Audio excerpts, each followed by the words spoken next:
ایک تو ہم سب کی طرف سے نیا سال مبارک ہو. اور سوال اس کا یہی ہے کہ وحی اور الہام میں کیا فرق ہے؟ وحی اور الہام ایک ہی چیز کے دو نام ہیں، صرف ایک فرق ہے تھوڑا سا.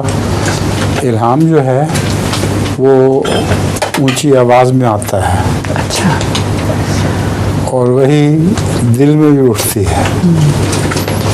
اور اسی طرح سرشت میں کوئی چیز کسی کی ہو اس کے بھی وہی کہتے ہیں.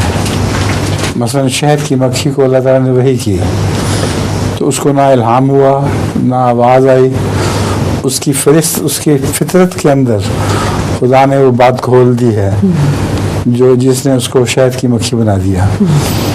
تو یہ فرق ہے وحی اور الہام میں. ٹھیک ہے. اب بتائیں لطیفہ آپ کا ہے سنائیں پھر. ایک آدمی کے گھر میں وہ بیل ہو رہی ہے، کوئی آیا ہوا، تو آدمی کہتا ہے اپنی بیوی کو کہتا ہے کہ تم جاؤ دروازہ کھولو اور کہہ دو میں گھر میں نہیں ہوں. تو بیوی کہتی ہے حیرانگی کی بات ہے، آپ تو کہتی ہے اب کبھی جھوٹ نہیں بولتا ہے.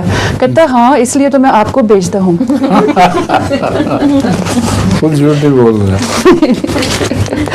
آپ کو میں نے وہ سنایا تو وہ شاید پہلے موٹی عورت والا تھی. نہیں سنایا نہیں وہ؟ جی نہیں. اچھا، ایک آدمی کے چور آ گیا اور وہ خود کمزور سا تھا، اس کی بیوی بہت موٹی تازی تھی. بیوی نے اٹھ کے اس کو نتار کے نیچے تو اوپر چڑھ کے بیٹھ گئی.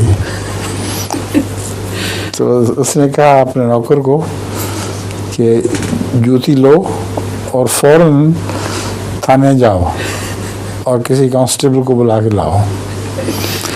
تو اس نے تھوڑی دیر کے بعد اس کی آواز سنی کچھ کسر پسر. اس نے کہا تم ابھی تک یہیں ہو؟ اس نے کہا ہاں میں جوتی ڈھونڈ رہا ہوں. تو وہ جو نیچے چور تھا، چور نے کہا کہ خدا کے لیے جوتی میری لے جاؤ، اس موٹاپے سے مجھے نجات دلاؤ، میرے تو دم گھٹ رہا ہے.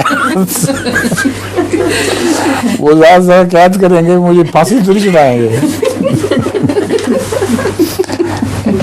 ٹھیک ہے ٹھیک ہے. ترجمہ سنائیں. جی